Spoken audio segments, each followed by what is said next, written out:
How is everyone doing? Welcome to Mayday, a show about the show. I'm your host, ex-Major League pitcher, reliever. I know, they're different. Trevor May, and it's good to see you all here on the Foul Territory Network. I got a lot of stuff to talk about today. I know we took a week off. Sometimes you got to take a week off because, sorry, I want to go small here. Yeah. You got to take a week off because it's good for your brain and your body. And it just so happens that during that week off, my son, who is now 7 months old, was having the best time of his life. And now he is teething. So got that to look forward to. But I'm sure you guys are all sleeping pretty good, right? I'm sure you're all sleeping good, and that makes me feel better. So I'm gonna go with that. Great show for you today. A lot of interesting things to get into. A lot of things I noticed watching a good amount of baseball over the last couple weeks, off and on. Between working on the house, God, I was just full dad mode. And we will be joined just momentarily in a couple minutes by Daniel Bard, Colorado Rockies closer for the last couple of years. Made the become. You guys know who Daniel Bard is, and we're going to discuss a little bit about prospect hype and what it does to both the team and the player. This is something that I wanted to get into for a while now. We have a couple guys who were big prospects with organizations that are now starting to turn it on a little bit early in their careers, and I just thought it'd be interesting to talk a little bit about how hype is built around players and how it might affect, and how it's kind of a crapshoot, right? To kind of guess what's going to happen, and because we live in a hype cycle, right? Every year we have the Baseball America top prospect rankings, and we have all the team rankings, and we have more and more of this stuff's happening. More guys are being popped into this stuff, and the big conversations in spring training was about the big three over in Boston. Those three guys and what impact they're going to have on the team coming in this year. So without further ado, let's just get right into it. And I want to talk about hype, the concept of hype, or the prospect hype effect in baseball. It comes in usually three different ways, or it basically plays out three different ways. One, it's a can't miss. We got Bryce Harper, prime example of a guy who came up, blew through the minor leagues, then was rookie of the year and has won a bunch of MVPs since. I would say Bryce Harper is a prime example of a super hyped prospect. This is him in high school at 17, or this is him actually in college at 17 because he graduated a year early, right? It was that kind of hype. I don't know if you guys lived through it, or if everyone here is old enough to remember this, but I remember this because I was not in the big leagues, but I was in professional baseball watching this kid come up. I would say he's worked out so far. And then you get the guys who maybe struggle a little bit at the beginning and then eventually figure it out. Jurickson Profar. He was, a lot of you guys may not know this, but he was a top prospect, number one prospect in baseball for a couple years, actually, with the Texas Rangers. He got up. He was an infielder, struggled to kind of establish himself there. He played okay towards the end of his career there, but eventually found some success with the San Diego Padres. Now, there's some extenuating circumstances around that, but even before that, he was a big league level player, even if it was just maybe slightly above replacement level. Is what it is, but you're a big leaguer. Like, you're a guy who's good enough to be in the big leagues. He is a good example of it. And then we have other guys who you might not even know who this person is, but they were a big deal when I was with the Phillies. This is Dominique Brown. So Dom is a great dude. I loved him as we never played with each other. He was always a couple years ahead of me. But in 6 years in the major leagues with the Phillies, 1,500 at-bats, he accrued 0.7 WAR. Now, he's 6'5", 225, physical specimen, could hit the ball a mile, and for whatever reason, it just didn't work out, and he just couldn't really get it going. He had a couple pretty good years, and actually his career stats aren't too bad, but he just so happened to be with an organization that was kind of, at that point, they had just rattled off a bunch of playoff series, and then they were kind of trying to rebuild, and he kind of got caught in that. I think that's part of the circumstances, but Dominic Brown was a number one prospect in baseball and kind of just hung on for a little bit and then just never really kind of coalesced into that star that everyone thought he would be. And it's interesting, like what's the difference between these three guys and why is Bryce Harper? I mean, obviously there's a talent difference, right? There's always going to be a level of talent, but it comes down to how do you handle the hype, because these were all guys talked about on the internet that we're really excited for. Every organization's different. And I think there's some circumstances that are part of that. And I myself lived through it a little bit. Now, you guys may not know this, but I am part of the baby aces. When I was drafted by the Philadelphia Phillies in 2008, they just came off, or I was drafted, and then that year they won the World Series behind the Cole Hamels. It was Cole. Who was it? Cole Hamels, Kyle Kendrick, Joe Blanton, two other guys. And in the next few years, they signed Roy Halladay. They got Roy Oswalt. They got Cliff Lee. They kept adding these studs from other teams, and so they had this recurring like 5-start rotation. So they always wanted to call us. They called them the Aces, and they wanted to call us in the minors the Baby Aces. And in that group, now you're gonna love this picture. This is me currently. Actually, I have a mustache right now. So that's foreshadowing. This is Clearwater Threshers. Me, myself, Brody Colvin, Jared Kosar. We were three. And then there was we were like a boy band. We had revolving other members. Julio Rodriguez was in there. Other Julio. He threw a rise ball before we knew what it was. There was also Jonathan Pettibone would be thrown in there. He got some big league time with the Phillies for a while before his shoulder gave out on him. And I think there was another person thrown in there from time to time. But this was a big thing happening on the internet. And I'll be honest, I was plugged in the internet. I was very, very aware of it. And in that time, I remember feeling a lot of pressure from this label. And I was like the number one prospect going in 2012. Then pitched terribly and then was quickly traded. So it wasn't. I think back on it now, and I'm always like, hey, was that good? Was it good that I was hyped this way, or was it detrimental to my development?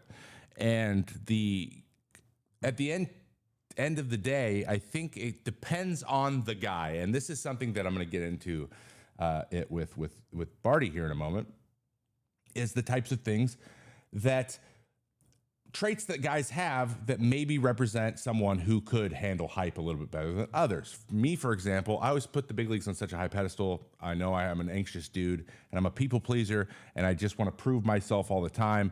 But sometimes I get overwhelmed by the size of things. That is not a good equation for getting to the major leagues in general, and especially if you have a bunch of extra pressure put on you.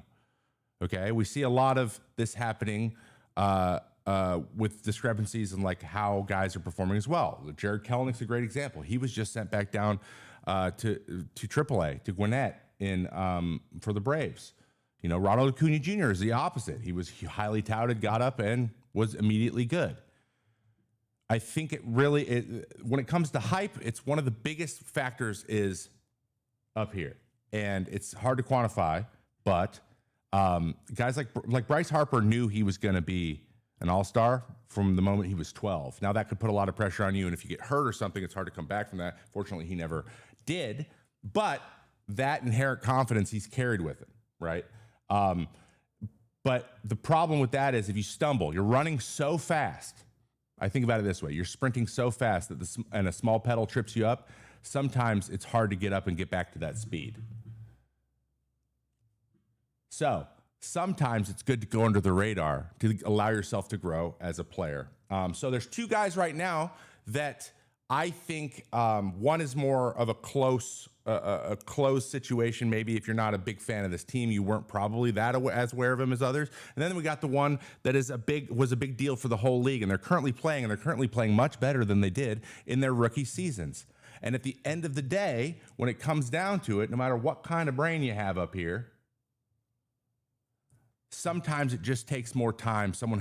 They get comfortable It takes a little bit longer for them to get comfortable. I was also one of those guys. I think that's why I was so bad when I got called up. So, first guy we're going to talk about, Jackson Holiday. Now, if you look at his stat lines here, they're not. It's not crazy different, but it is better, much better. He is slowly but surely improving over time, and I think that eventually, it might take 2 or 3 years. Eventually, he will become a very, very good big league player because he still has the tools, and you see it. You see the strikeouts come down really fast. You see the batting average and the OPS going up. He's up over 100 points on both. Those are the types. This is incremental improvement. This is a young guy who got up when he was very young. And not only did he get up when he was very young, he looked really young. So he even looked younger than he was. It looked like an 18-year-old trying to get into the big leagues for the first time. Right? So, patience.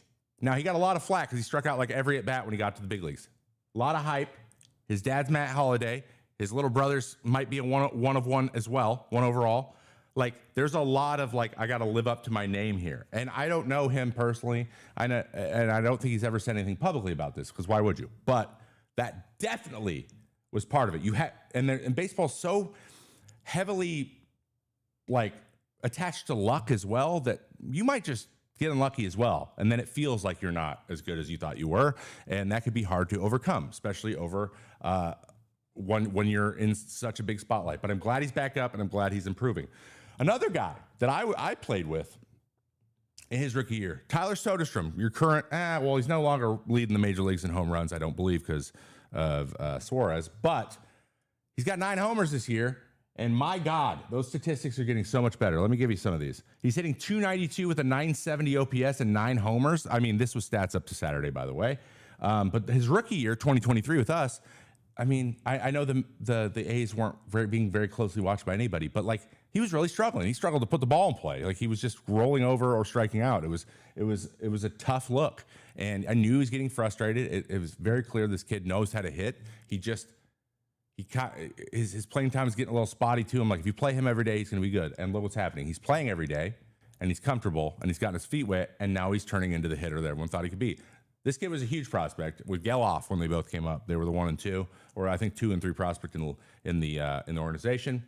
This is just a prime example. So we got to give these guys time. Sometimes you just got to give them time, and sometimes there's luck involved. But I think that people are really quick to jump on them, and it's always fascinating to me because guys with talent like this sometimes just need to get the feeling that they can fail just for a little bit amount of time. It's just get some space to where not only will they fail, when they fail, they're not going to get decimated as they fail. And I feel like that's what happened to Jackson Holiday.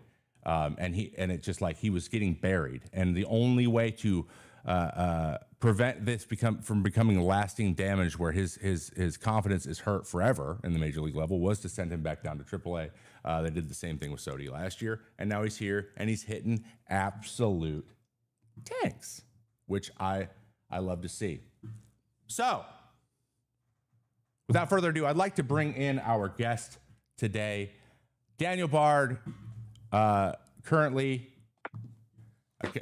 Danny Bard. Where is he? Oh, I see him. There he is. Bardy, what up, man? Thank you so much for joining us. I really appreciate the time. What's up, man? What are you up to right now? I am as soon as we get off this call, I'm jumping in the car to go to a little league playoff game. So that's the stuff.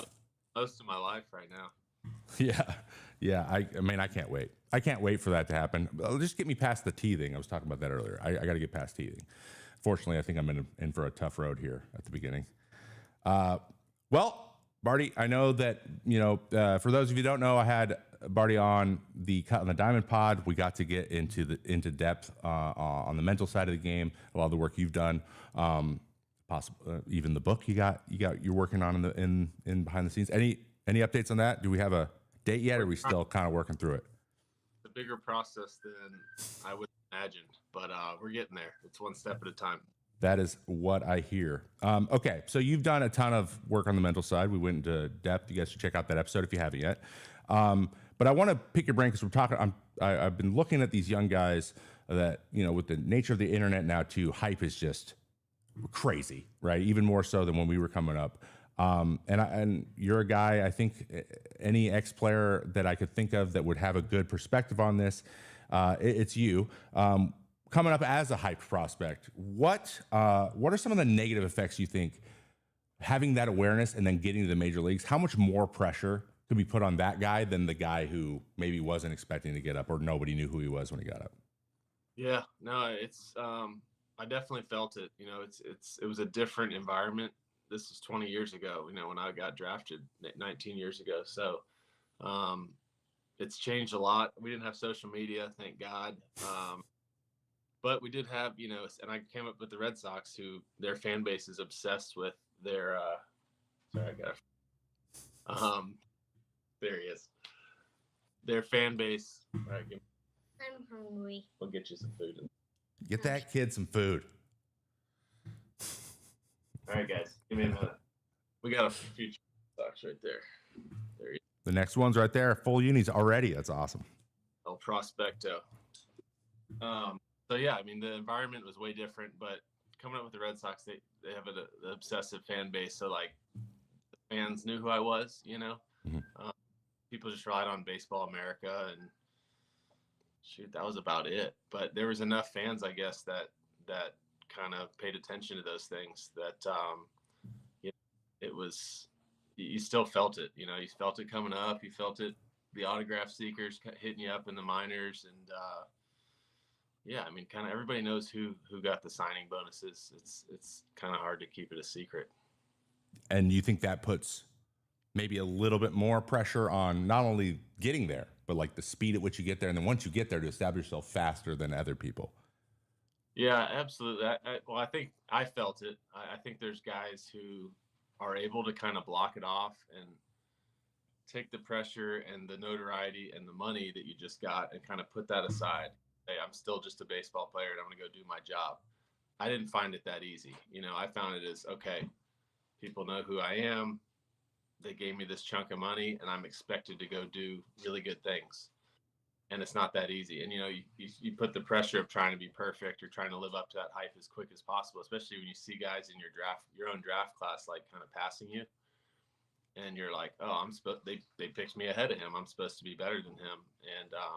And that's tough. It can be tough. You made a great point there, that some guys handle it better than others. If you were, say you're meeting a kid, right? You're a scout. Let's just put you as a scout. You're meeting a kid and you're watching him play and you can talk to him for a little bit.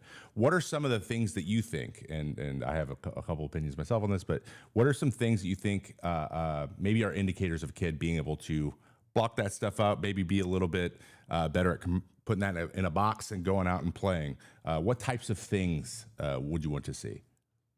I look at guys like, Paul Skeens is probably like the most hyped guy that just literally went from super prospect to Cy Young contender in like less than a year. And that's really impressive to me. The stuff, we all saw it in college. Like, there was no denying that stuff is going to play in the big leagues. He threw enough strikes. He threw 4 pitches. But people asked me about him before he got to the big leagues. Is it going to work out? I'm like, heck yeah, as long as he doesn't like crumple under the pressure of being such a high pick. And he didn't. I didn't expect him to, and he's lived up to the hype, and it's not that easy. I think you're seeing, like, I think college baseball has gotten, such a big spotlight on it. That's actually probably helped. These guys have such a big following, and they're on TV almost every game. Like, so we didn't have that. We'd play 1 or 2 games on TV a year. It was a big deal if you got to Omaha and you had to play on ESPN. But for the most part, like, getting to the big leagues was the big stage. It was by far the biggest stage you'd ever been on. And I do think, like, playing in the SEC or the ACC kind of sets you up pretty well to be ready for a lot of attention. You make a great point. I think it was Vinny Pasquantino who told me that playing in the college, or maybe even the super regional, he was like, it was so intense that I was like, man, does it get crazier than this? He goes, he's been played in big league playoff games now, and it was earlier, but it was comparable. He goes, and I told him that's not been like that forever. That is a newer thing, especially at the super regional, like before the College World Series. So And I feel like they're all on social media too. Like all these people have their own social media brands as well too. So they're like putting themselves out there. They're doing it purposefully, and that could set you up to at least be used to getting the attention because you're already getting it. I don't want to keep you too long because I know you got a playoff game to get to, and the guys seem ready. I wanted to ask you about after you were in the big leagues, especially maybe let's talk about it from the Colorado side of things. You know, you're the vet. I was the vet too. My last couple of years, and you have the prospects coming in to the clubhouse. You have the new guys that you have been hearing about. No matter, despite your best efforts, you can't help it, but you're constantly hearing about these new kids coming up in your organization. How did the I guess view of those guys coming in change over your career? Because it was you had a big window. I'm sure right at the beginning, like we're not even going to talk to the kid and make him earn it. But then later, I feel like let's get this guy comfortable as possible so he can be good. How did that change over your time playing? Yeah, I mean, I definitely came up in the era where like if you said something or did something that a veteran didn't like they were going to let you know on the bus in front of everybody, for sure. You know, in front of the whole clubhouse, in front of the media, sometimes however they can embarrass you the most. And there's still like a small element of that left, I think, but I think there's a lot more of, at least what I saw with our group was more, and maybe we did it wrong. Maybe that's why we were very good while I was there. But it was more, hey, pull the guy aside, have a conversation, maybe make fun of him in front of a smaller group of 3 or 4 guys, you know, more close-knit group, you know, whether that's the bullpen or the batting cage, you know, the guys you're kind of close with. I think that's good for building, you know, camaraderie and building the team up. Is kind of that good-natured stuff. I think the days of completely trying to embarrass somebody to the point where they don't perform that night seems to be kind of moved past in most places. The only time I think you might see it is when a veteran's sees a guy about to take his job. You know, his career's going this way, and you see this other guy who's having a ton of success, and he's about to take over. You know, it's unfortunate because I think those guys need to just see their time coming. Can't perform, it's not that young kid's fault. You know, if he doesn't do the job, somebody else is going to. So I do think those days are kind of moving past. Yeah, I agree with you. You make a great. That's an interesting observation. That sometimes I think it comes. Baseball is a game of salt. It's almost a way to pass the time complaining about things. So it can bleed into complaining about your teammates, and you see guys taking your job. That's just never ends. It's just it's the cycle of life. Barty, thanks so much for coming on, man. I appreciate it. I know you're busy, so. I appreciate it, man. Thanks, man, and tell the guys good luck in their game. Let's do it again soon, man. All right, absolutely. Daniel Bard, thank you so much, man. Barty joined I love talking to Barty whenever he's willing to come on. It was really nice of him to come on. So, to wrap it all up, be nice to the kids. It's just an interesting kind of behind-the-scenes thing. These things are always happening. Every team handles it differently, but I will say, in conclusion, my hot take on this entire situation. Yes, there is more, I think, eyes on young guys to go and perform and to be the best version of themselves immediately. But I think with the added scrutiny that is going early and earlier and earlier in people's lives, that they could be more used to it. So that combined with how clubhouses have changed, and basically you look over and be like, development is so good in amateur baseball and in the minors that you look over and be like, that guy's probably better than a lot of guys on our team. So we want him to be as good as he can be as quickly as possible because we actually want to be good.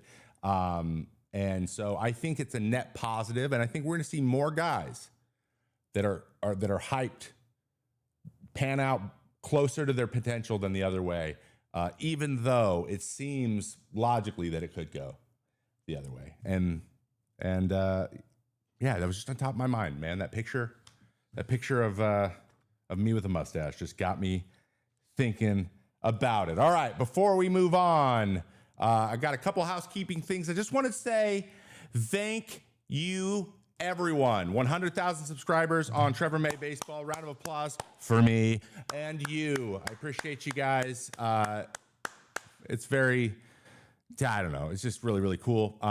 And I believe Foul Territory's either gotten it too or they're very close. I did not check. I got to be honest. The channel I'm on right now, I don't know. But only you can make it happen. So let's get Foul Territory up to 100,000 as well. But I was able to get my play button. It's on its way. I'm excited. So for the rest of this month, the next 3 or 4 days, all merch at mayday.show is 40% off with code. I forgot to put it in there. Code's 100K, 100K. So 100K on mayday.show, and you can buy anything you want, like this mug. All right, let's get into some news.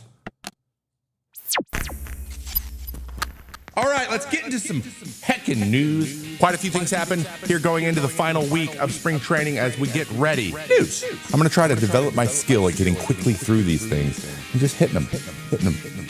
All right? Let's get into the news. Eugenio Suarez, my man.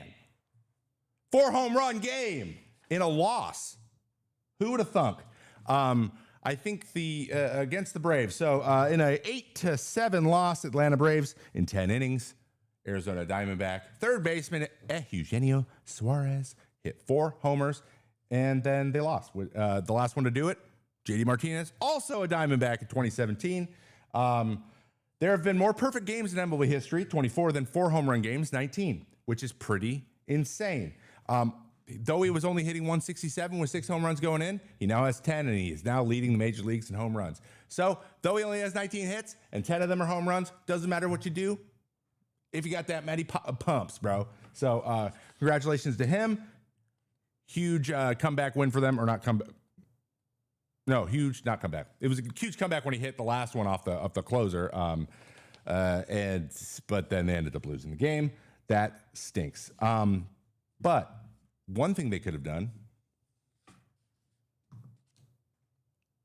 is pitch me. Sorry, I had to plug myself in because I had really good numbers against Source. You just go look it up. All right. Moving on.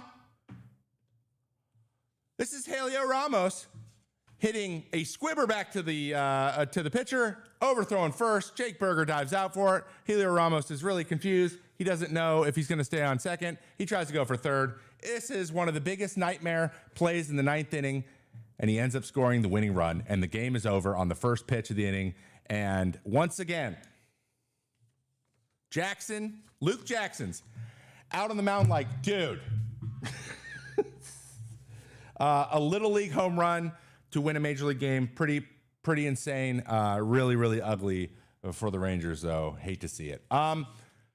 Speaking of comebacks, not really. Speaking of walk-offs, the Nats complete a wild comeback against my New York Mets. Producer David, DK, was actually at the game on Sunday, so he saw this happen in real time. Down 6 runs early, the Nationals rallied in dramatic fashion to stun the first-place Mets for 8-7 victory in Sunday for the second walk-off of the series. Luis Garcia Jr.'s grounded to first, was backhanded by Pete Alonso.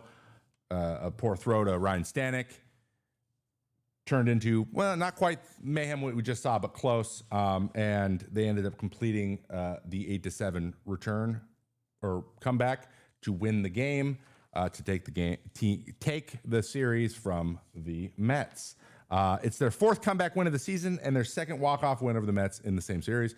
They've won an MLB high tying 7 games by 1 run. Look at the Nats. Scary team to face when the game's close, it seems. In other news, John Schneider and Kevin Gausman, members of the Blue Jays, both were ejected from yesterday's, was it yesterday? Yesterday, yes. Yesterday's game against the New York Yankees after Kevin Gausman threw 53 pitches and was pulled in the 3rd inning. Just so you know, the standard in Major League Baseball is 35. Usually when you get to 35, they're like, we should get this guy out of here because he might get hurt. And he threw half of his normal pitch count in 1 inning and was pulled. Schneider actually wasn't thrown out, though, in the 3rd inning like Gausman. He was thrown out in the 5th, arguing a different call. However, Gausman made sure he got his words in before he then fell down the stairs.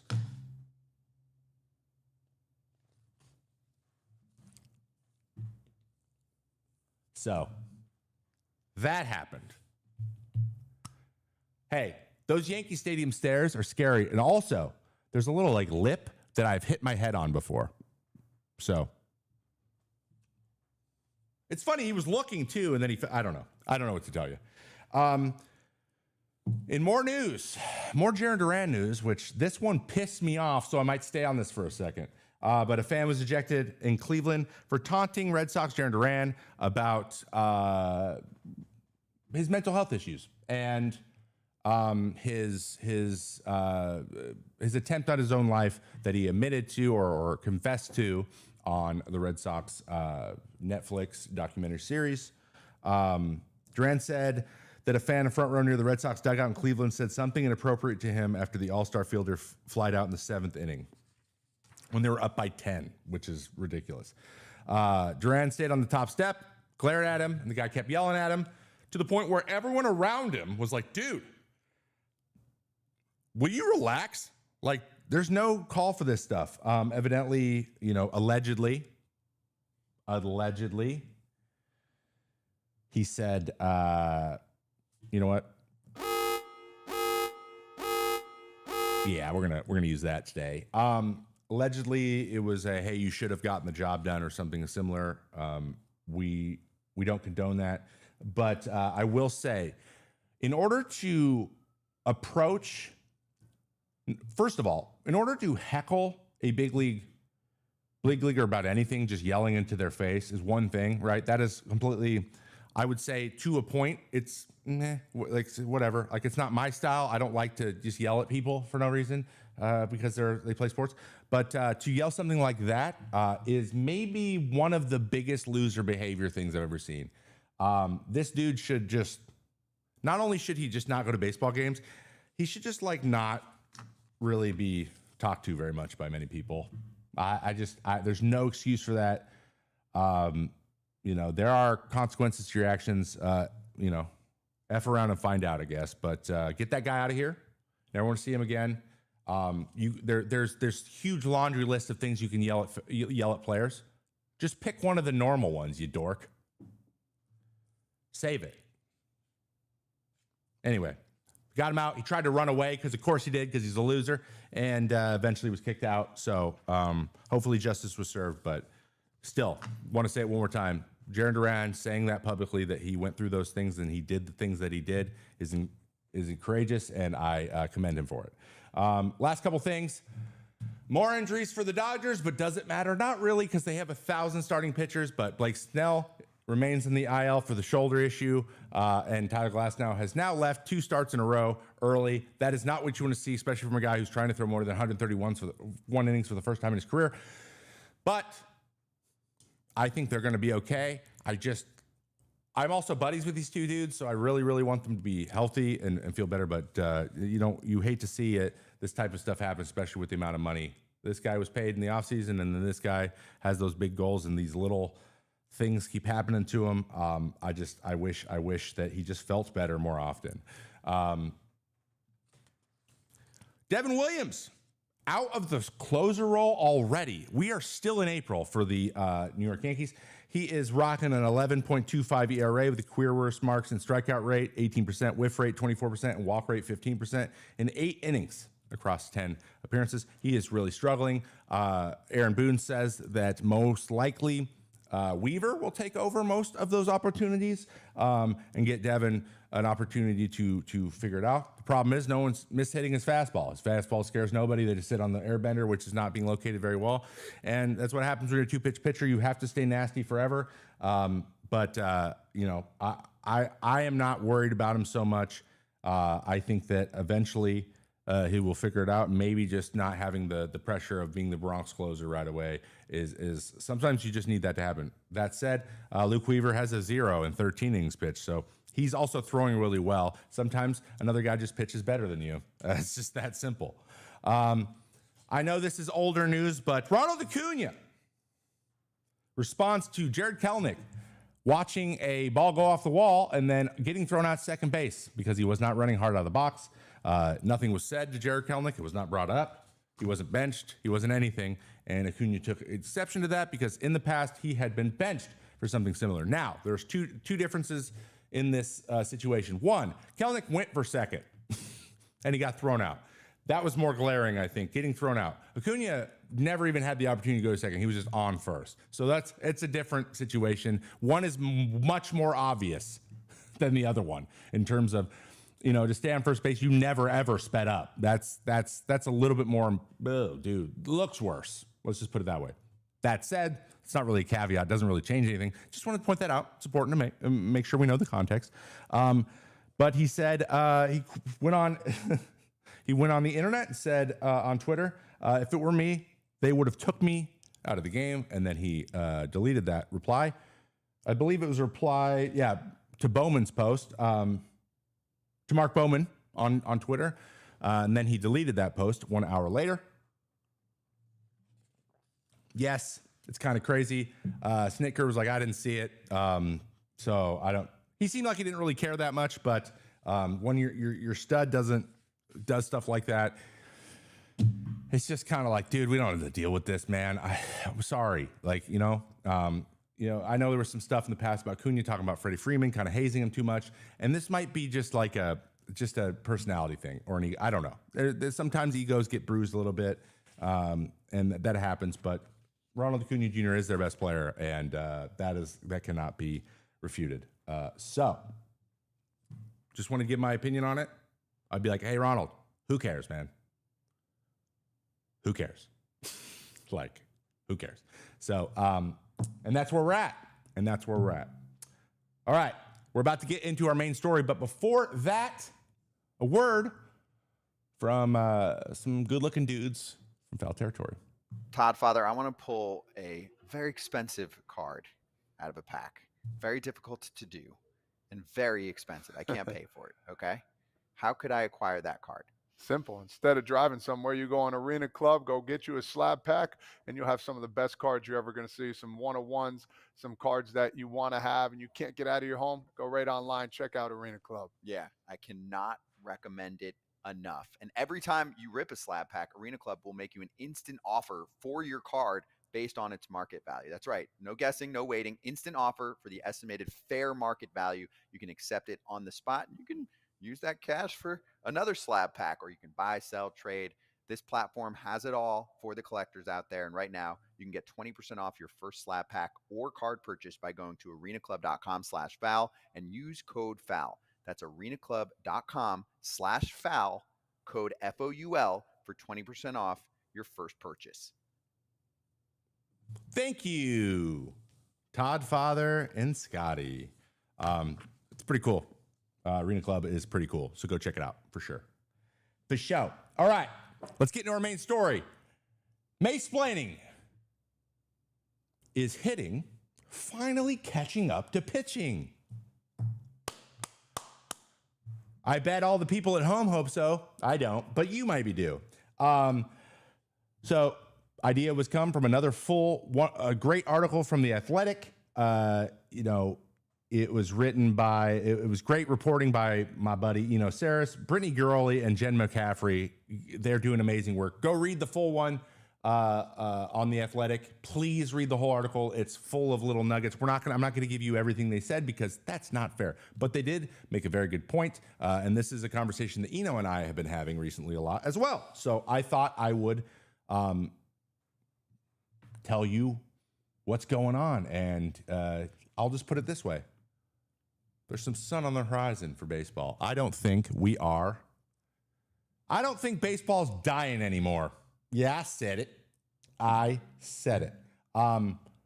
So let's talk a little bit about why I think this in the article. Okay, so here is the title of the article. MLB Bat Path Metric Speed Training and Fitting Tech is hitting finally catching up. Go check it out. I believe The Athletic is on sale currently too. You should go check it out on the website. So shout out to them. So pitching has been at the forefront of the technology revolution for a long time. This is for at least 10 years. It's at least 10 years ahead of hitting. And I think that's pretty well known. Prime example of that is the fact that this offseason, the kick change, someone threw one in a game last year. It was like, oh, that was a weird grip. And then coming to spring training, there are dozens of guys who now throw that pitch. That is the way, that is an indicator that pitching has gotten to a place where you can plug in the, does this work, into the little like machine? And then it's like, yeah, it does. And you can just add it, and you can go one day not having the pitch, 2 days later you have the pitch in the game.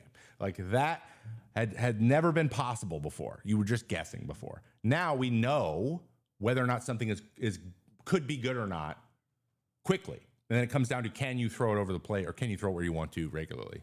That's what it comes down to. Pitching is at that point, and arguably has been at that point for a couple years now, to where a pitcher is going to can make 2 quick changes and be really, really good, really, really fast. We're seeing it all over the place, especially guys going from starting to relieving, and they're like, oh, I threw a new slider, and now it's the best pitch in the league. Like, that stuff happens. Hitting doesn't have that quite yet, but I believe they're on their way, and I want to tell you why. So here's why it's this way, though, okay? By its nature, pitching engages or is proactive, and hitting is reactionary. By definition, hitters are reacting to what a pitcher's doing. So it's logical to think that hitting is going to react to what pitching is doing in the development space. As pitchers get better, hitters figure out a way to counter those pitchers getting better. That's going to take a little bit longer than an at-bat takes. So, of course, this is happening, right? And we saw it. An example of that is the 3-outcome thing, okay? This was before they knew enough or had the technology, but 3 outcomes was a reaction to pitchers getting better. The homer, strikeout, walk was a couple things. One, the way to value those things was the most clear, so you could more actionable, more teams could get behind it. 2, it was harder to make contact. It just was. So hitters like, I want to get the most value out of the contact I do make. Also, we got juice balls around the same time that we didn't get because they're not really juice. They were 100% juiced. It was done on purpose. That is not refutable anymore. So because that is the way that the game works, hitters have to find ways to determine find some sort of success. And that's why we saw that boring way the game was being played, because pitchers were hitting their potential and lots of hitters weren't. So they were just like, in this ecosystem, until we figure this out, how can we continue to compete? And that was by focusing on those 3 things. That period of time was not very long. I think people still, I still see people on the internet saying, 3 outcomes is ruining baseball. I'm like, it's not, we don't play 3-outcome baseball. We haven't since 2021. It's just, for about 3 or 4 years, it has not been, when's the last time you saw an opener? Exactly. The opener strategy is stupid. And that's why we don't do it anymore, because it didn't provide as much value as we thought it was. It was an experiment. 3 outcomes was kind of an experiment as well. And now the hitters are able to put the bat on the ball more and actually hit the ball on purpose. So we're moving back towards classic baseball. And I'm excited as a viewer. If I did like playing in the pitcher meta, though. That was fun. So hitting space has now gotten a solid idea of how pitchers are better. They know how what pitchers are going for, so now they're able to counter it. And now they have the technology to then develop strategies to allow them to counter what pitchers are doing. So here's what's happening in the hitting space that is allowing them to catch up, okay? That's the wrong thing. There we go. We're going to have to go back to that later. I don't know how that got out of order. Bat speed. We now know how fast people are swinging. This was a new stat in 2023. We've always been able to get it, but now they're focusing on getting it. 1 year of getting bat speed, everyone's like, oh, bat speed's directly correlated with how hard you hit the ball and your ability to make contact. Maybe we should care about that. So now that we know about bat speed, they are developing ways to increase your bat speed, especially for those players that already hit the ball well, aka Tommy Edman. Tommy Edman has added, I believe, last time I checked, this was a couple weeks ago, was 2.5 miles an hour to his bat speed. That's a lot. Okay. If you're a person who doesn't strike out a lot already, if you just speed your bat up, you theoretically are supposed to be able to hit the ball harder. And he's got 7 home runs. So I'd say it's working. Additionally, here's a prime example. This is a water bag, a screenshot of a water bag workout. bag full of water. You've seen Paul Skeens do it. We've talked about this in the past. Pitchers have been doing the building rotational velocity using a water bag because it has a little bit of water in it and shakes and it's hard to keep stable. Hitters are doing it, and they figured out a way to get their rotational energy going up. Now, this seems obvious. I don't know why it took so long to do this, but now they can measure how fast that's going so they can see incremental improvement. The rise of virtual reality and simulation, right? We have Win Reality. Lots of guys, I don't know if major leaguers are using Win Reality specifically. That's what this brand is called, but something similar, something that's training your eyes to react more efficiently and better, basically. You want to train your ability to naturally react to higher velocities, different changes of pitches, whatever. This allows you to see pitches as you would see them in real life, almost exactly, including arm release. Or you can do it in real life with a traject machine, which we've covered already in this show. But this actually mimics the movement of the pitches, the arm angle, the motion, everything. The only thing you can't see is what the hand looks like when it releases the ball, but that is to be expected. So you can actually simulate every pitcher in the major leagues right now, and pretty much every team has one of these now. So not only they can do it in virtual reality, they can do it in real reality. They're getting natural. So that whole like that intimidation, like I don't know what's going on, I don't know exactly what it's going to look like. Now they do. And that surprise factor goes away, and that's a big advantage. Also, younger group of players that have come up through amateur baseball and the minor leagues that are using with the heavier use of analytics, more guys are being bought in. More guys are listening to the nerds that are telling them, hey, if you do this thing, you might be better. There's more guys doing it, and hitters are getting better overall. Every team is competing with each other to have the best situations and to get the best research done. They're partnering with colleges and research facilities all over the place. Teams are trying to get an edge, and it gets out really quickly. But it's better for the game overall if everyone's doing everything, right? We saw this with the torpedo bats, for example. They hired that out. They had someone on staff who used to be used to work for, I believe it was MIT. Someone very smart, and they chose to bring their talents to baseball. And they invented the torpedo bat. Now that is one of the options. Speaking of torpedo bats, we have innovation and customization. We got a couple torpedo bats now. There is a company called Long Ball Labs that has been working on customization of bats, not just like getting different types of traditional bats to make you a better hitter, but also test you to see if a torpedo bat moving the barrels, where are you hitting the bat on the ball, and how can we change the bat in order to get you to hit it there more often. Now they have that technology, and they're able to there's more companies coming out of here that are able to give you good information that way. So now they're looking at equipment, the way that pitchers learn to manipulate baseballs. Hitters are getting better at manipulating bats, which it's not exactly one-to-one, but it is a step in the right direction. And at the end of the day, the last thing they're doing, competing. Now that we can just measure everything, like if we're like, hey, we're all trying to increase our bat speed, or we're all trying to increase our exit velos, they can measure it every single time you do it, and then have everyone compete against each other, which in baseball, you get the best out of each other when you compete with each other. It's that simple. Remember when you were a kid and your dad's like, I'll give you $10 for every time you hit a homer. Suddenly you're hitting more homers.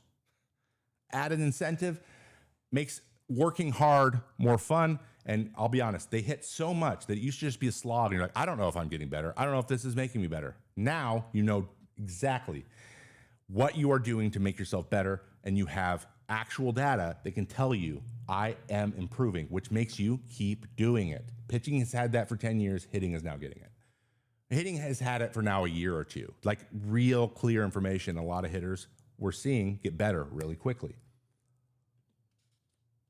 So, is hitting actually going to be catching up with pitching? And I think it is.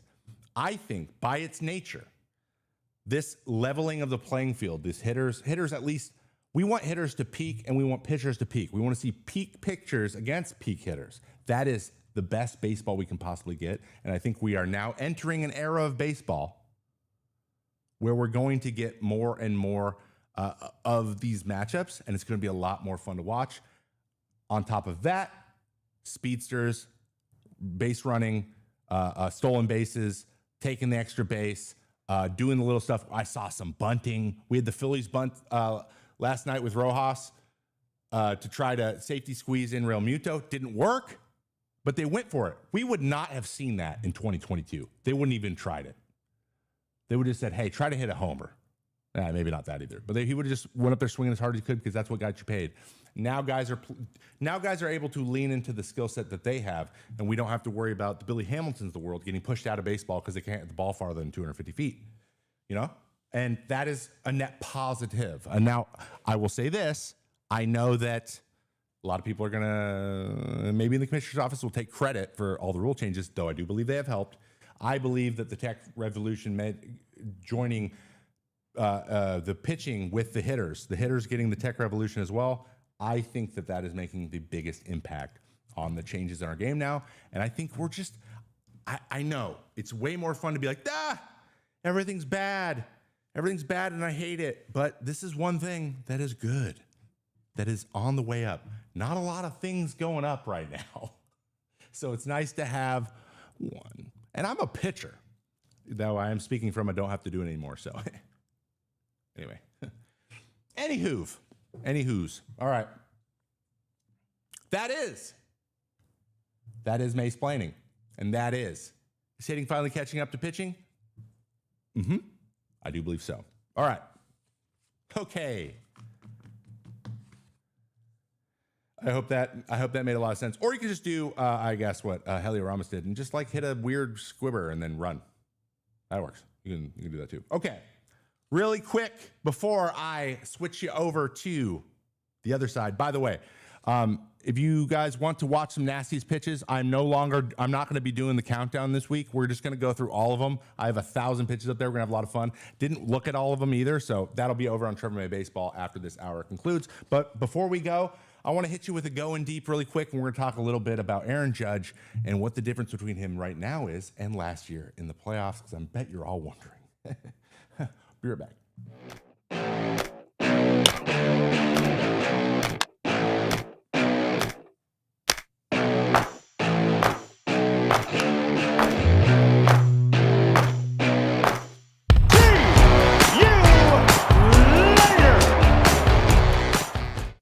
All right, we're going deep on Aaron Judge. Why is it that Aaron Judge absolutely rakes in the regular season, but not in the playoffs?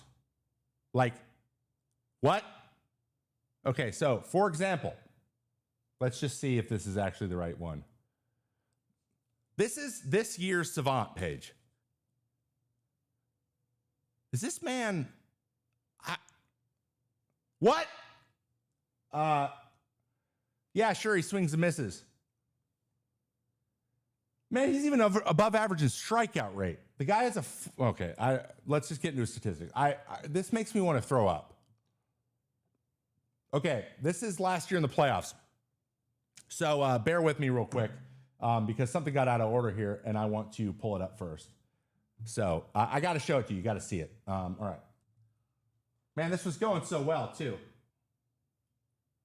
Aaron. Hitting. There it is. Okay, this is his stats from this year through with yesterday notwithstanding. 408, 508, 12, 23 OPS. Gross. Disgusting. It's a joke. It's an absolute joke. I'm going to rush back to where we just were. There we go. And this is during the playoffs. 184 batting average, 752 OPS. He did have some home runs. He walked a few times, but he struck out 20 times in 49 at-bats. That is 40% strikeout rate. What is the difference between playoff Aaron Judge and this year's Aaron Judge? And what is his problem? What happens to him? I did some research. I went through the numbers. I got some heat maps. So I want to show you the subtle difference that makes him a different hitter, okay? So why? Why does this happen? First of all, this is the last 3 years of expected WOBA. WOBA is called weighted on base average, okay? What it means is it's all of your on base, but you get a higher value for hitting the ball hard. So homers are the highest value in this. So basically, it's the guys who do the most damage and walk well are going to have tons of red, which he is the WOBA darling. So one thing I notice is how well he covers the strike zone, with the exception of a couple little places. One, down and away. The guy's 6'7", 270 pounds. That's going to be tough for him to hit. It just is. And up and away, generally, those two corners, he doesn't handle as well because no one handles the entire box perfectly. But what you want to do is take advantage of as much of the box as you can. This is scary because you got to be very precise with him, or he makes you pay. That is what this is the epitome. This is the key to Major League hitting. How much of the strike zone can I hit hard makes the best hitters. Bryce Harper, a lot of it. Ohtani, Soto, Lindor, Pete Alonso, for the most part. Like, these guys hit the ball hard in a lot of different places. Fernando Tatis, so on and so forth. Okay. Now, but you see the down and away and the up and away are the soft spots. Okay. This is where he was pitched those two different times.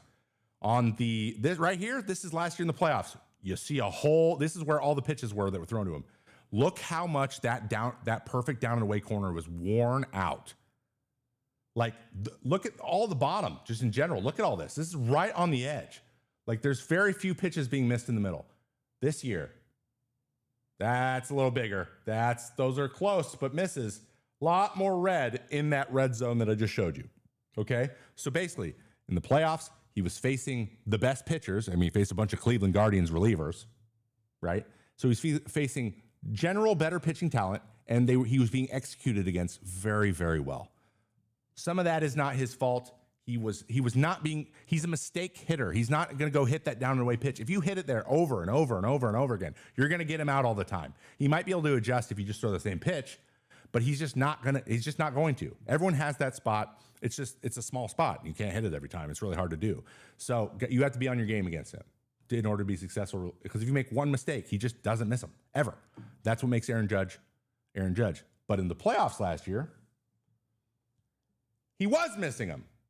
This is his hard hits. This is the lower third of the zone. If you notice, that's where all the pitches were thrown. This was the ones he hit hard in the playoffs. These are the ones he's hit hard this year in the playoffs. Look at the differences in the statistics here. 44 pitches and 1 hit in the lower third. 88 pitches, 15 hits with 641 slugging. Still not as much as his overall slugging, but much higher. So he needs to be able to handle the low pitch because he's 6'7", like I said. You're going to have to hit that spot. And he is taking advantage of that spot better. But you notice that down and away corner, still not getting hit hard. So just watch. This is the playoffs last year, right? That is not that low, and he was missing it. This year, he's crushing that. Okay? Like, this is also from last year in the playoffs. This is Hunter Gaddis. Same place. Then we got Michael Wacha. Bottom zone. Can't get to it. That's last year in the playoffs, right? Now look at this. This is the miss rate. Look at the bottom there. He just couldn't hit stuff at the bottom of the zone. This year, he's hitting stuff at the bottom of the zone. He's either fouling it off. He's just not missing it. So this is not a miss. You have to go below the zone, and he doesn't chase that much. But he was just this bottom half of the zone, bottom third of the zone. Why was he swinging missing? He might have been fatigued. He might have had a little back issue going, a little nagging something. But for some reason, there was a group of that hole had expanded just enough, and there was enough good pitchers hitting the spot that he just couldn't take advantage of it, and he just wasn't getting any mistakes to hit. And when that happens, advantage pitcher. It just always will be, no matter how good you are. Okay.